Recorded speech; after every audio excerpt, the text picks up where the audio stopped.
And now, distinguished guests, the United States Army Band and Chorus will perform a salute to the armed forces of the United States of America.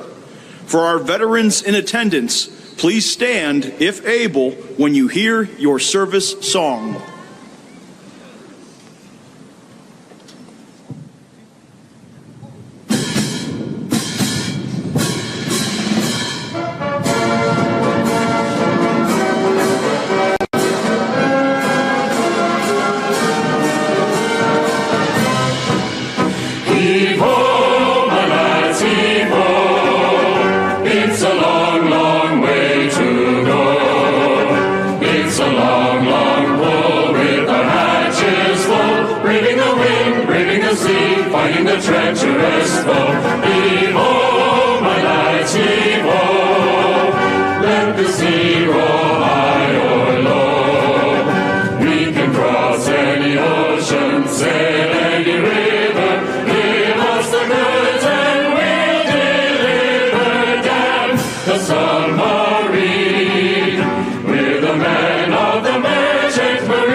Shall our purpose be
From the halls of Montezuma to the shores of Tripoli, we fight our country's battles in the air, on land and sea.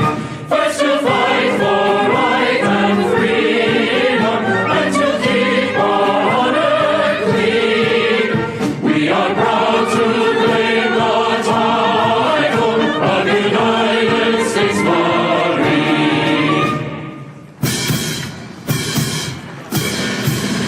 First to fight for the right and to build the nation's might, and the army goes rolling along. Proud of all we have done, fighting till the battle's won, and the army goes rolling along. Let us high, high, hey, the army's on its way. Down off the cadence loud and strong. For wherever we go, you will always know that the army goes rolling along.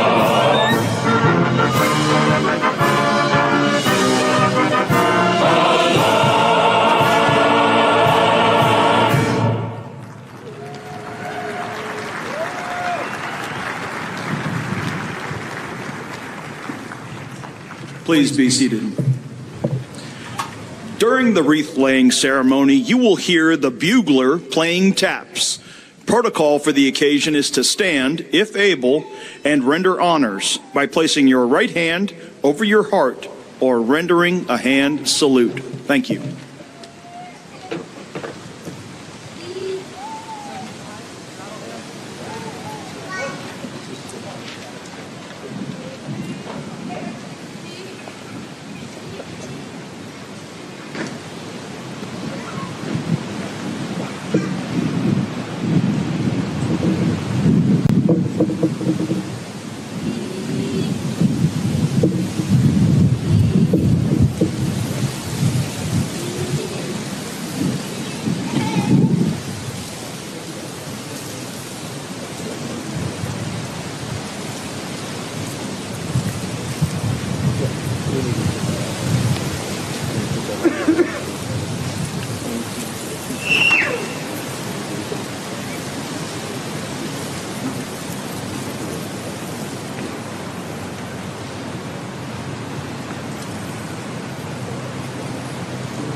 standing by for the Wreath ceremony.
The President of the United States has arrived and is being greeted by Vice President J.D. Vance, Secretary of Veterans Affairs Doug Collins, Army National Military Cemetery's Executive Director Karen Duran Aguilera, Brigadier General Antoinette R. Gant, Commanding General, Joint Task Force National Capital Region, and the United States Army Military District of Washington, and AMVETS National Commander Paul Shipley.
Christ was born across the sea with a glory in his bosom that transfigures you and me. As he died to make men holy, let us die to make men free while God is marching on. Glory, glory, hallelujah. Glory, glory, hallelujah. Glory, glory, hallelujah. His truth is marching on. Glory, glory, hallelujah. Glory, glory, hallelujah. Glory, glory, hallelujah. His truth is marching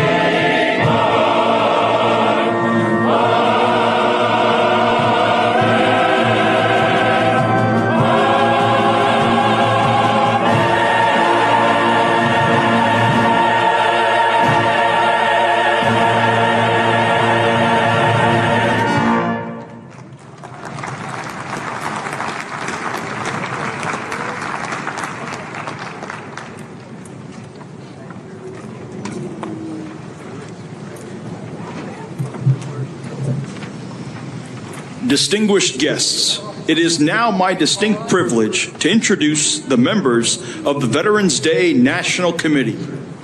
The committee was formed by presidential order in 1954 to plan this annual observance and support other Veterans Day observances throughout the nation. Please hold your applause until I have introduced each special guest. If you're able, please stand when your name is called. Justin McClure, Army and Navy Union, United States of America. Gary McClure, Non-Commissioned Officers Association of the United States of America. Dan K. Wiley, the American Legion. Tracy Brown, Military Order of the Purple Heart. Timothy Morgan, Marine Corps League. Michael H. Hoyer, Military Chaplains Association of the United States of America. Robert Thomas, Paralyzed Veterans of America. Victor Binkowski, Legion of Valor of the United States of America.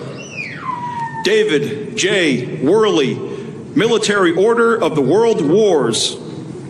Justin Jump, TRIA, the Enlisted Association. Pat Payne, Congressional Medal of Honor Society of the United States of America. Coleman Francis Nee, Disabled American Veterans. Brian D. Anderson, Military Officers Association of America. Kurt Kestelut, Commissioned Officers Association of the United States Public Health Service. Keith Reed, Air Force Sergeants Association. David Pycook, Polish Legion of American Veterans of the United States of America. Jeffrey Brodeur, Korean War Veterans Association of the United States of America. David Rodriguez, American GI Forum of the United States. Michael Collins, Catholic War Veterans. Wade Davis, Blinded Veterans Association. Kenneth Greenberg, Jewish War Veterans of the United States of America. John Reiling III, Vietnam Veterans of America. Carol Whitmore, Veterans of Foreign Wars of the United States. Maria Beam, Fleet Reserve Association. The associate and emeritus members of the committee are also with us today. Associate and emeritus members, please stand. Ladies and gentlemen, please join me in recognizing our Veterans Day National Committee leadership with your applause.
Gallon 7, 38.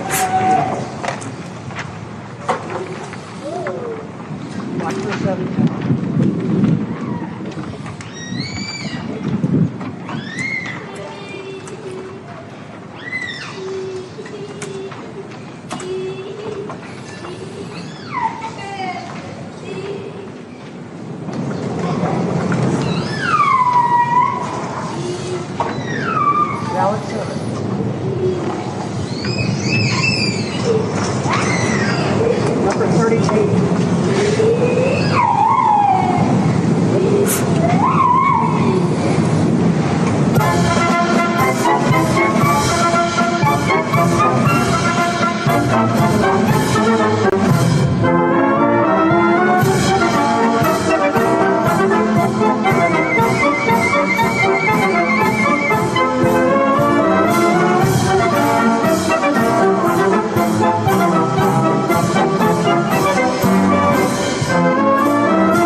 Please stand if you are able for the arrival of the official party.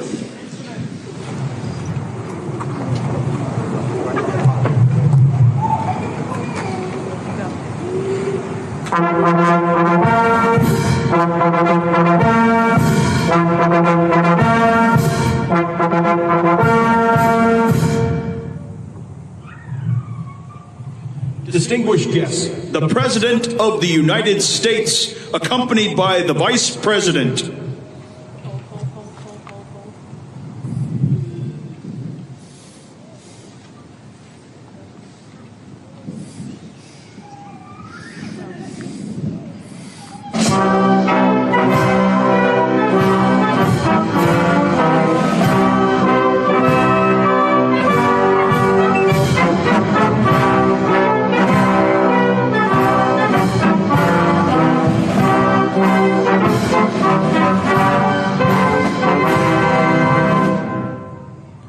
Distinguished guests, please remain standing for the procession of our nation's colors and those of our veteran service organizations. As we march on the colors, the United States Army Band will play the National Emblem March. Please place your right hand over your heart or render a hand salute.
Distinguished guests, please remain standing for the invocation given by Chaplain Kimberly Willis, Executive Director of Chaplain Service for the United States Department of Veterans Affairs.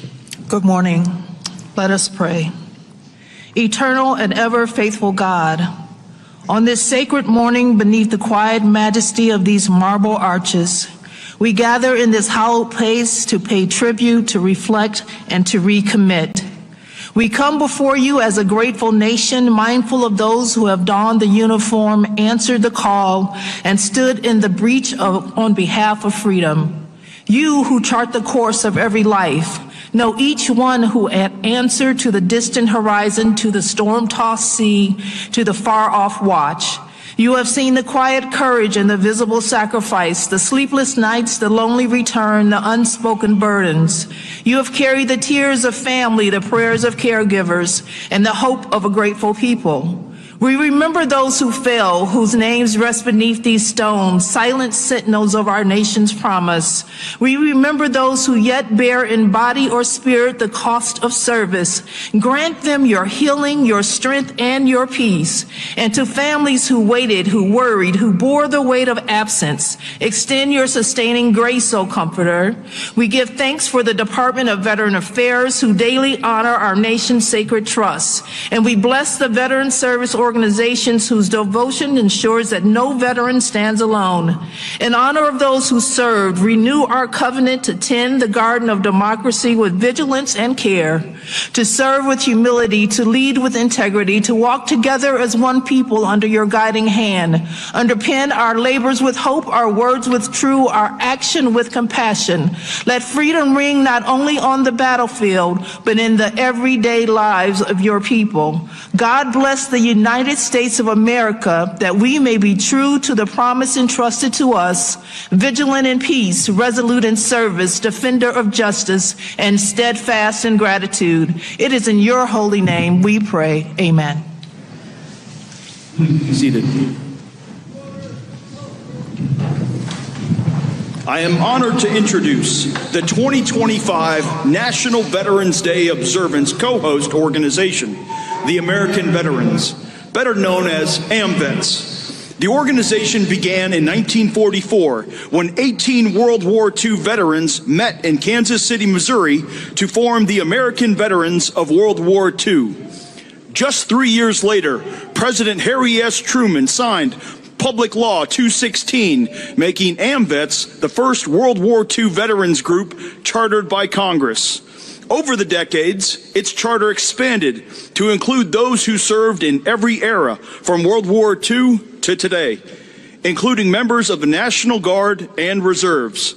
Today, AMVETS focuses on critical veterans issues such as mental health, suicide prevention, and ensuring women veterans receive equal recognition and opportunities. Representing AMVETS today is National Commander Paul Shipley, a U.S. Army combat veteran who served from 2004 to 2014, including a deployment to Iraq.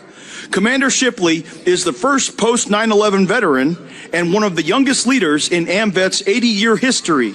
Please join me in welcoming National Commander of AMVETS and co-host of today's ceremony, Mr. Paul Shipley, who will lead us in the Pledge of Allegiance and deliver remarks. Please stand for the Pledge of Allegiance.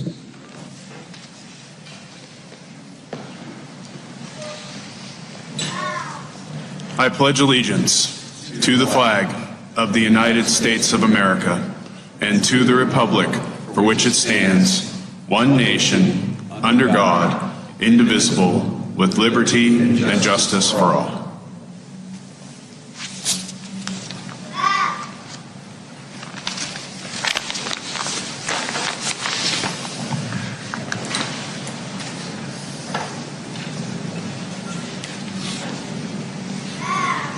Good morning, Mr. President, Mr. Vice President, Secretary Collins, and distinguished leaders of the Veteran Service Organizations of the United States of America. Good morning and happy Veterans Day. Today, as we gather at this hallowed ground at Arlington National Cemetery, we honor the brave men and women who have served our nation with unwavering courage and sacrifice. It is a solemn moment of remembrance, unity, and a renewal of our commitment to those that have served.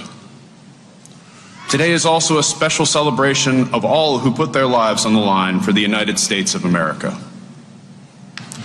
AMVETS has a proud history spanning over 80 years. Today, our top priorities remain clear. We work tirelessly to prevent veteran suicide and veteran homelessness, because no veteran should be alone in facing these struggles. We promote awareness, prisoners of war, and missing in action issues, ensuring that no hero is ever forgotten. And we are committed to supporting veterans' families, help keeping them united through life's toughest challenges.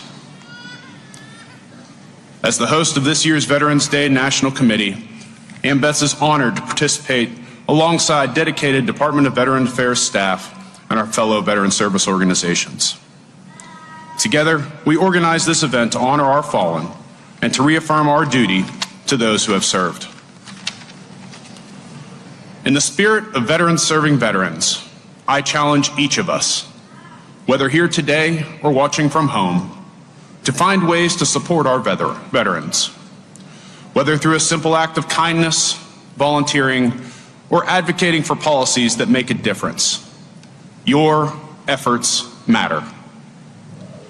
Because supporting our veterans is not just a duty, it's a reflection of our gratitude and respect. Let us remember today that their sacrifices have made the freedoms we enjoy possible. And let us pledge to continue serving, protecting, and honoring all who have served our nation. Thank you. God bless our veterans, and God bless America.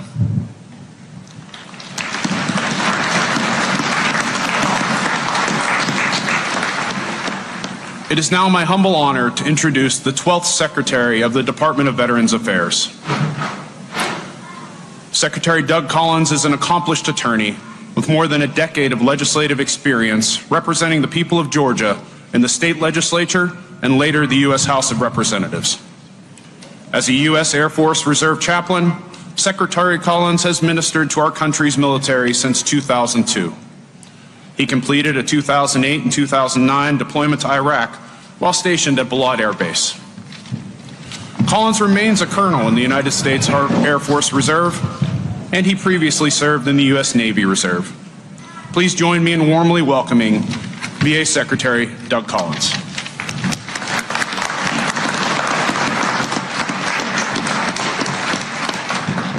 Good morning, everyone. Mr. President, Mr. Vice President, all the VSOs, all of our veteran staff here today, and welcome you to a place in which we honor our veterans, those who have served. I tell you, it was an honor to be here, but it was an even bigger honor just over a year ago when the President asked me to take this job. And I asked him a simple question. I said, Mr. President, what would you like me to do? And he looked at me with a simple phrase. He said, take care of our veterans. I tell all the rest of the cabinet, I've got the best job in the world because I get to take care of the best people in the world, the veterans of the United States of America.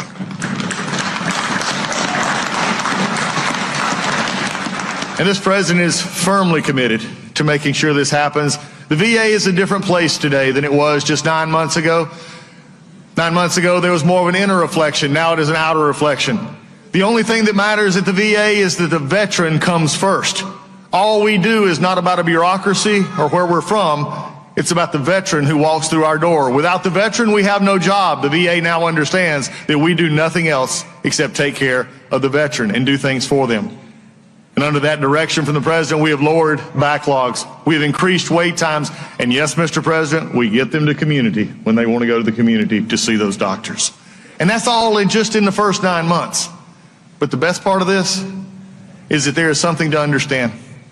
Is that Veterans Day, unlike the others we celebrate, is about everyday people doing extraordinary things. Veterans Day is about men and women who come from small towns, hamlets, villages, and big towns.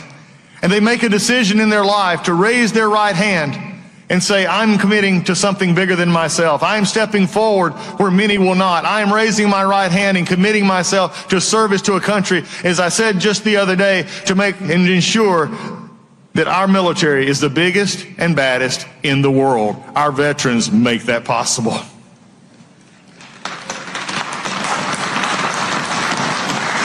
It comes from people all over. As I served with in Iraq, what I love about Veterans Day is it tells the story of a young girl. She was in her early 20s. I met her on the fields in a wind just like this in the desert of Iraq. She had showed up late, and I was on the night chaplain run, and I'd always saw everybody else, but I didn't recognize her. And I walked up to the gate, and I said, where have you been? And I said, I haven't seen you here. She said, sir, I'm a little bit late deploying with my troops. I said, well, what was the reason? And I said, you could, I figured, why are you coming in 3 or 4 weeks later? She said, well, sir, just about 2 months ago, I had my daughter. And I looked at her and I said, and you came anyway. I said, you could probably got a deferment of that. She said, no, sir. She said, I'd go where my troops go. I go where they go. And for the rest of the time I was there, we shared pictures of one growing up, a little one, taking first crawls and moves and sharing it in the night sky over Iraq. That is a veteran who serves because they want to serve others. I remember an A1C who was on deployment. He came back and he said, I am now making big money. He said, I can actually help my family and I can buy Christmas presents for those that didn't get any last year. It's about the stories of those as a young man, and just a little bit young because he's in his 80s, at one of our VA hospitals in hospice, who I walked in on him just the other day, and he was playing on a keyboard, Just a Closer Walk with Thee.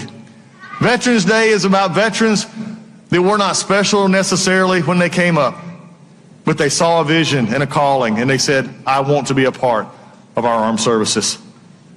So when they raised their hand, they made a choice to become one of our favorite in the world, and that is a veteran who serves this country. So as we come to this day of service, this day of happy Thanksgiving for people who are willing to serve, I would just have one word from the half of this administration, and I want everyone to hear it clearly, whether you're in the media, Congress, or anywhere else. I'm a little bit tired of people saying that veterans keep getting stuff. No, veterans do not get anything from this country. They have earned everything that they are getting, and I am committed to making sure they will always have that from this administration and this VA, and that is my promise and this president's promise to you. And with that, it is my honor to introduce to you a father, a husband, and yes, for those in the audience, a Marine. Oh, come on, Marines. There we go. My Marines ain't let me down on this one, because now I get to introduce the great Vice President of the United States. It is his honor. It is his Marine, and I'm making him wait just a minute. It is Mr. Vice President. He is ready to use.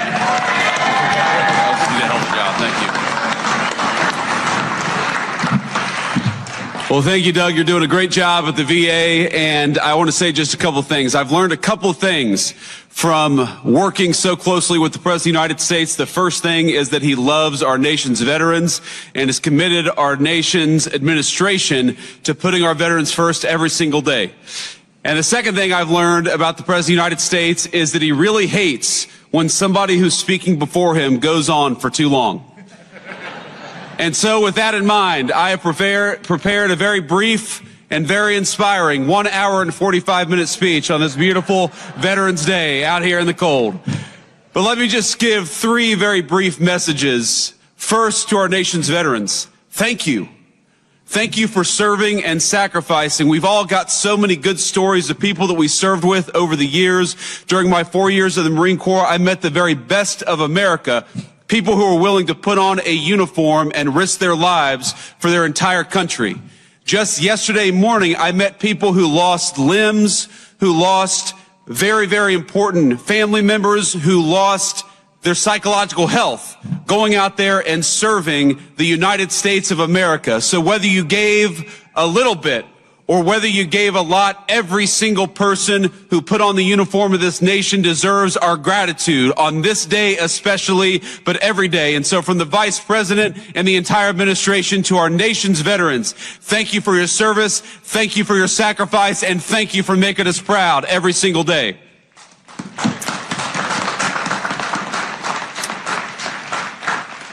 The second message is to the nation's political leaders. I happen to believe that the most valuable resource that we have isn't the incredible wealth of natural resources of this country, as amazing as it is. The most important natural resource that we have is that we have hundreds of thousands of young people every single month who sign up to put on the uniform and risk their lives for their fellow citizens. That is a resource we cannot squander. That is a resource we must protect. And so, to every elected official who's here today, our obligation, our sacred responsibility to our veterans is to make sure that the American military is the bravest and best fighting force anywhere in the world, and to make sure that every time we ask our nation's military to go off to war, we give them the training, we give them the resources, and we give them what they need to kick the enemy's rear end and to come back home safely and quickly. That is our obligation to you.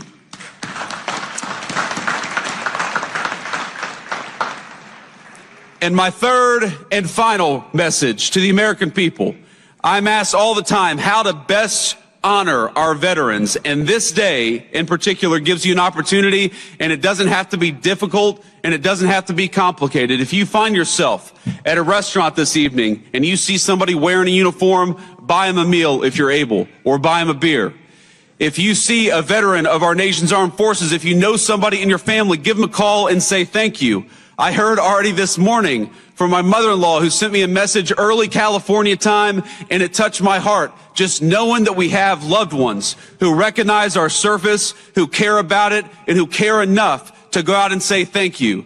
So to the American people, if we want to keep on ensuring that the very best and brightest sign up for our military, the very best way to do it is to make sure that the veterans know that we are grateful to them. And so it's with great pride that I am introducing a man who is proud of our veterans, who fights every single day for the veterans, and who is proud to be the Commander-in-Chief of the United States Armed Forces, President Donald J. Trump.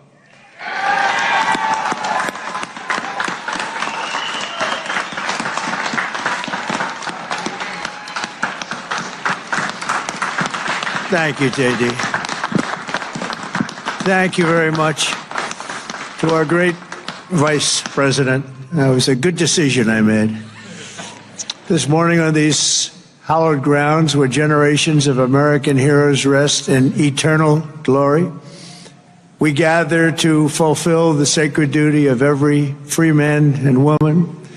On Veterans Day, we honor those who have worn the uniform, who have borne the battle, who have stood to watch and whose ranks have formed the mighty wall of flesh and blood, bravery and devotion that has defended our freedom for 250 years.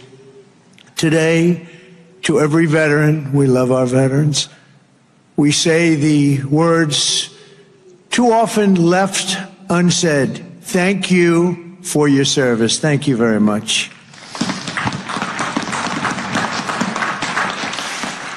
And we want to also say thank you for carrying America's fate on your strong, very broad and proud shoulders.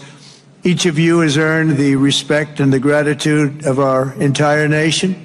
We love you, we salute you, and we will never forget what you have done to keep America safe, sovereign, and free. Thank you very much.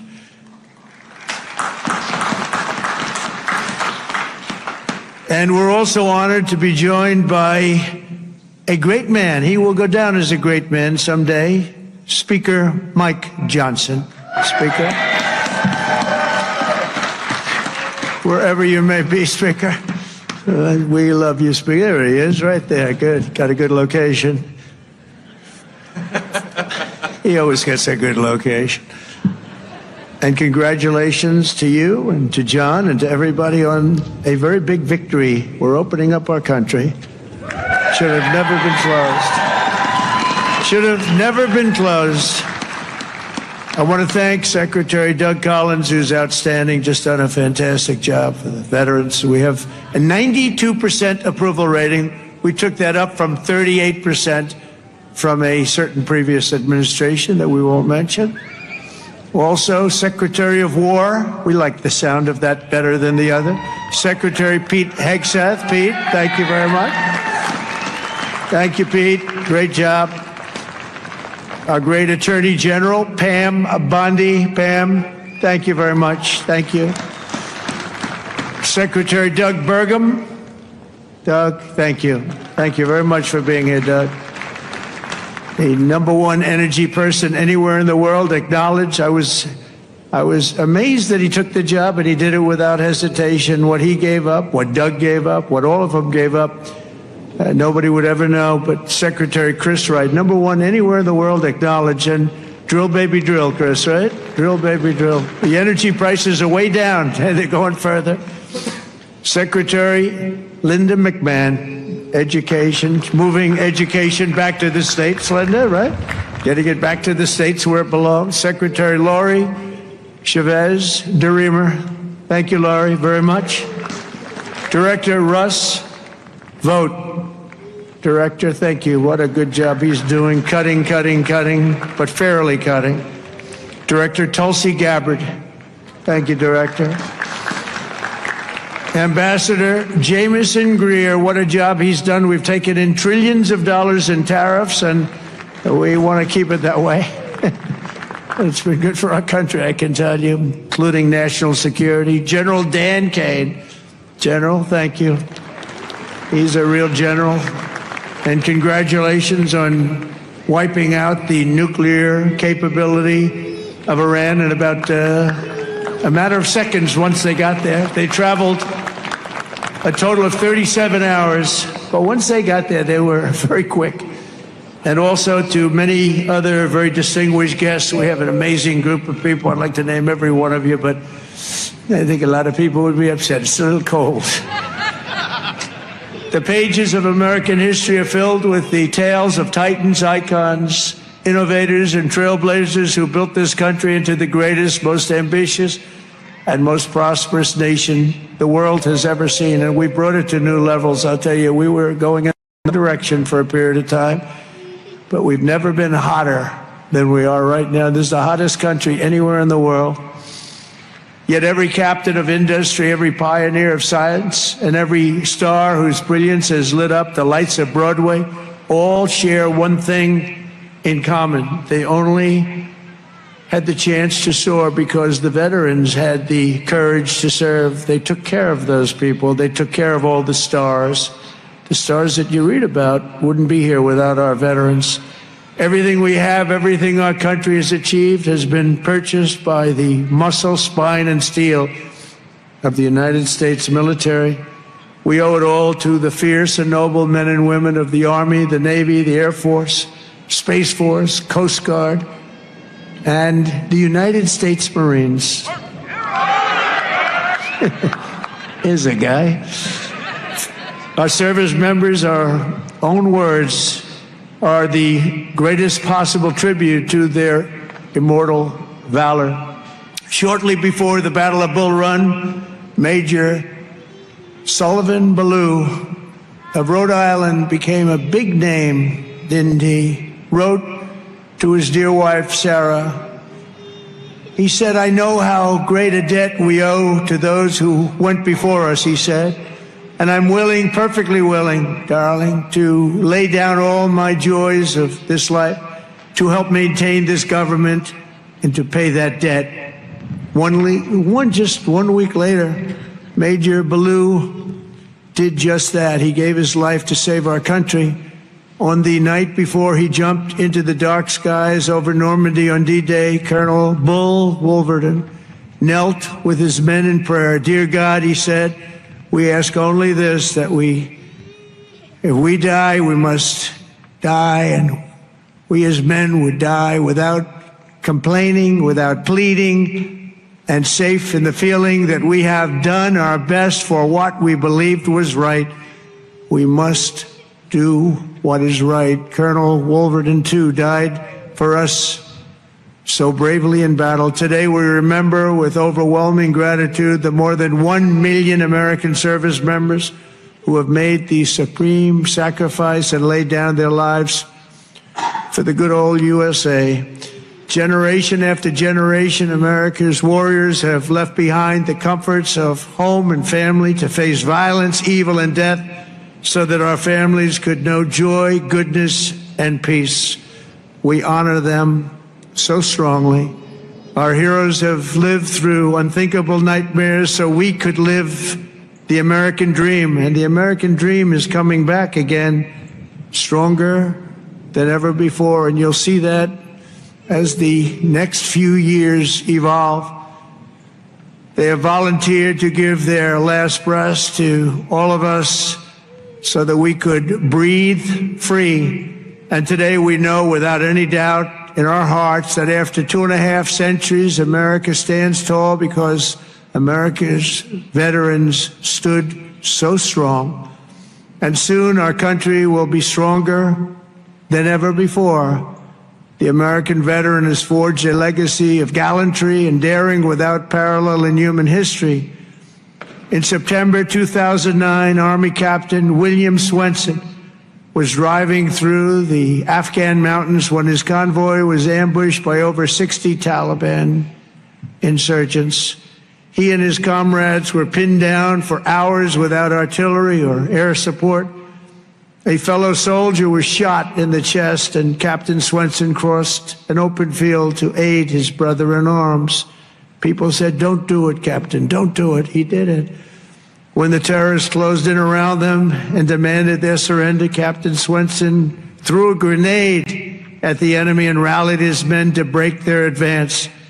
He then carried the wounded soldiers hundreds of yards to a rescue helicopter before charging back 3 times, back and forth into the fire to save the wounded and bring them home. Even after 7 hours of fighting, he refused to leave any man behind. Retired Lieutenant Colonel William Swenson is here with us in Arlington, and for his actions that day, he proudly wears the Congressional Medal of Honor. Colonel Swenson, thank you very much. Thank you very much, please. Thank you. Thank you very much.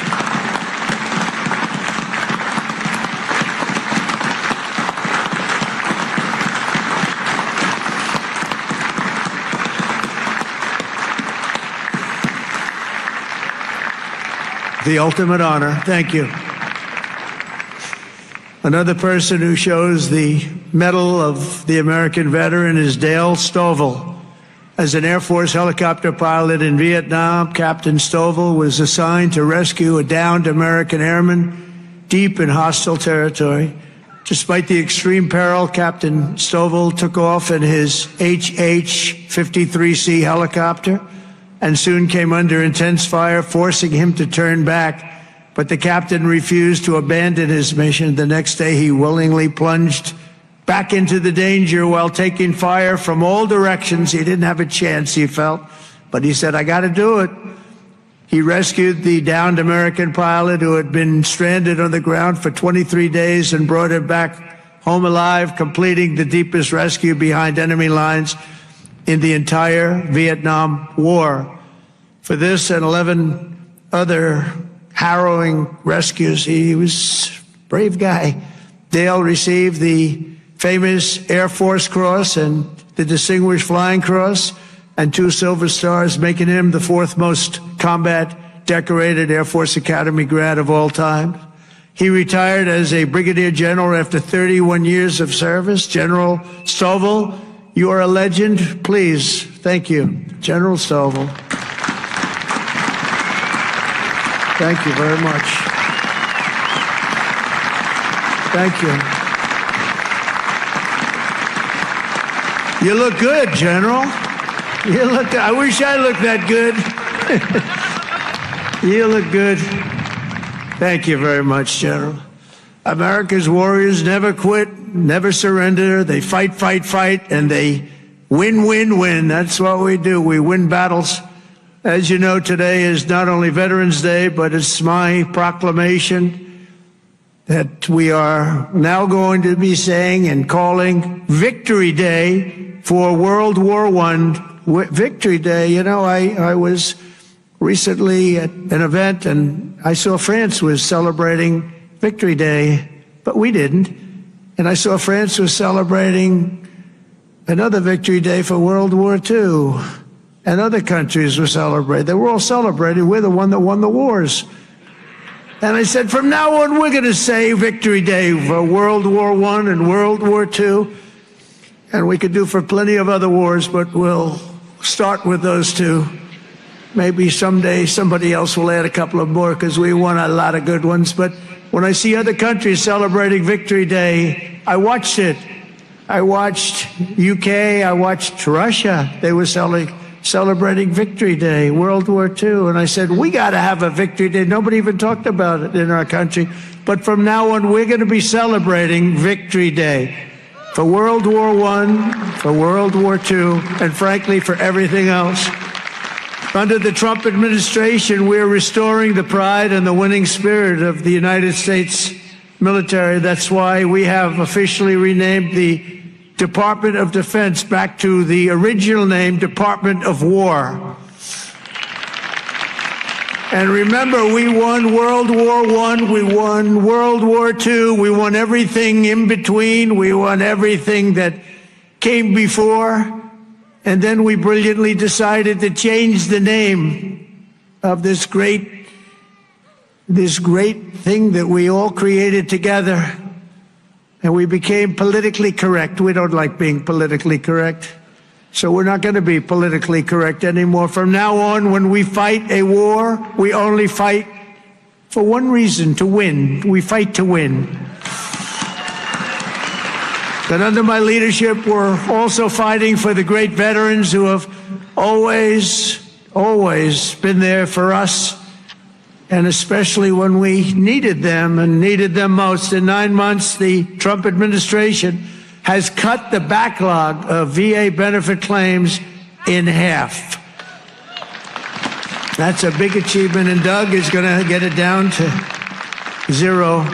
During the Biden administration, the backlog exploded like we had never seen before, and I'm going to eliminate 100% of that backlog. We're moving at that pace, and already we've processed more than 3 million backlog claims, the most of any year in the history of the VA. We've added more than 1 million extra service hours across the VA centers, and we've opened 20 new facilities in 13 states, something that people said just not possible to do.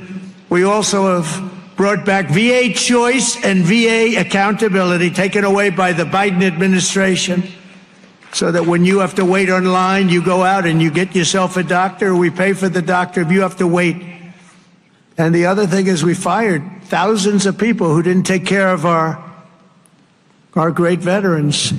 They were sadists, they were sick people, they were thieves, they were everything you want to name, and we got rid of over 9,000 of them. And then when Biden came in, he hired them back, many of them. But we got rid of them. And I think we got rid of them permanently. We replaced them with people who love our veterans, not people who are sick people. We're also confronting the challenge of veterans' homelessness. And earlier this year, I signed an order establishing the National Center for Warrior Independence to house up to 6,000 veterans in need, and we will not stop until we have ended the tragedy of homeless veterans once and for all. I'd see in New York where people that came into our country illegally, would be put up in hotels, and veterans would be sitting on the sidewalk outside of that hotel where these other people are put in. And many of the people that came in were put in from prisons. They were murderers. They were drug dealers. They were people that we didn't want in our country. They were staying in hotels, luxury hotels, and our veterans were sitting on the sidewalks watching them go in. I said, that's never going to happen under this administration. I also signed the VA Home Loan Program Reform Act, because no veteran should be kicked out of their home for what they call a late payment. It's not happening. And I'm pleased to report that since January, the veterans' unemployment rate has fallen by more than 26. While we fight for those who served in uniform as Army, Major, and West Point grad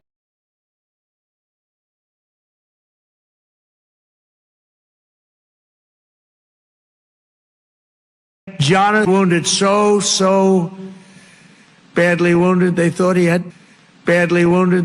had no chance.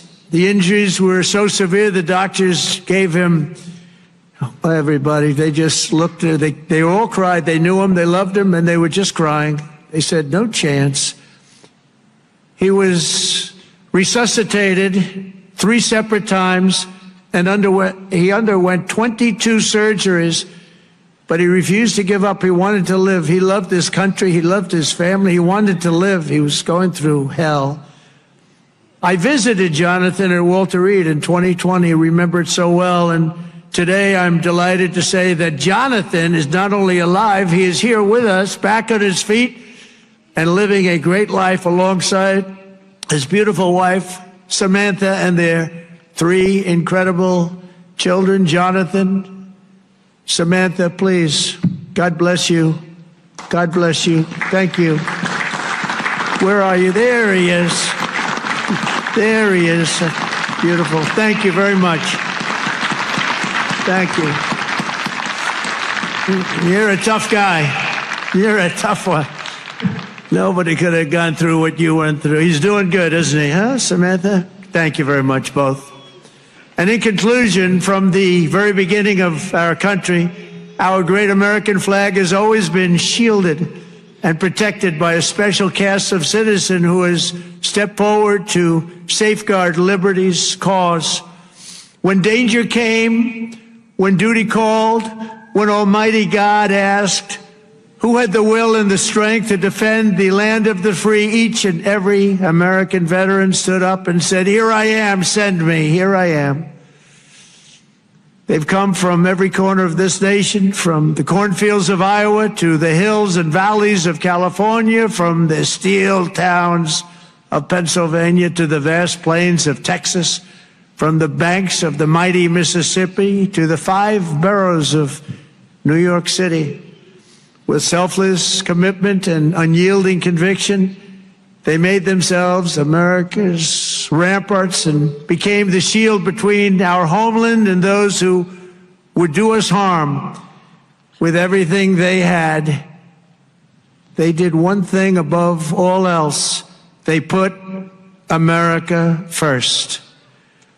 On the decks of destroyers, beneath the thunder of cannon fire, in the cockpits of our beautiful B-2 bombers. Aren't they beautiful now? We respect them so much. What a job they did. That in an instant completely obliterated Iran's nuclear capability, of which we have just ordered, I have to say, many more of the updated versions of that incredible piece of art. They defended the American Republic, dispensed American justice, crushed the enemies of freedom, and vanquished the forces of wickedness and evil. And that's what we've been doing. Because of what every veteran has done today, the flame of liberty shines bright. The people of our nation sleep safe.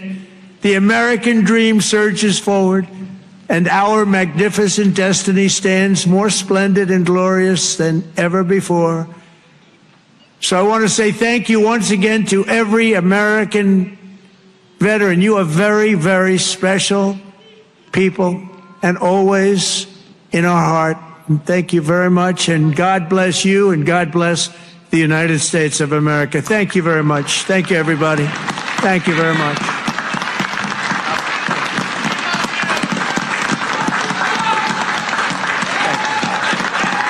Thank you very much.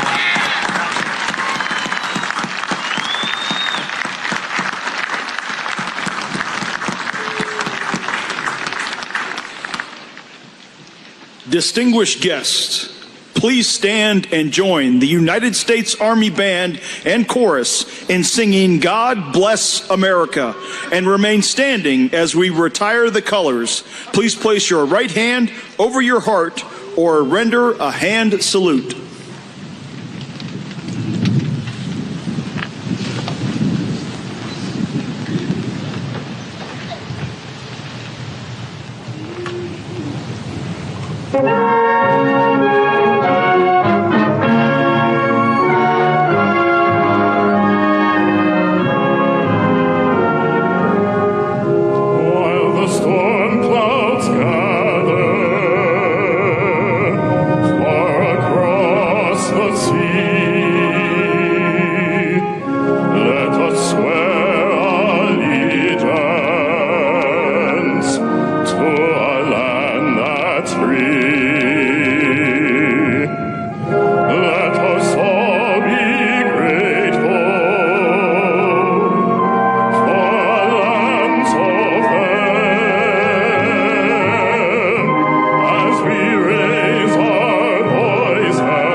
Retire the colors.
This concludes the 2025 National Veterans Day observance.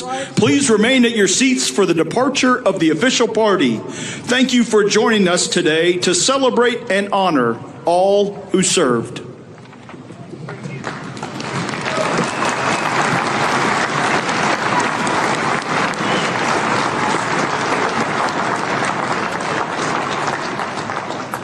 you, sir.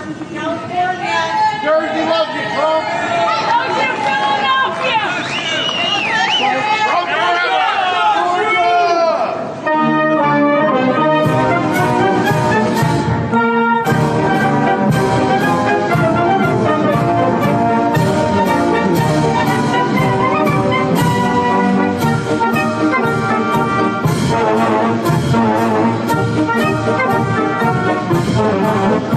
Georgia.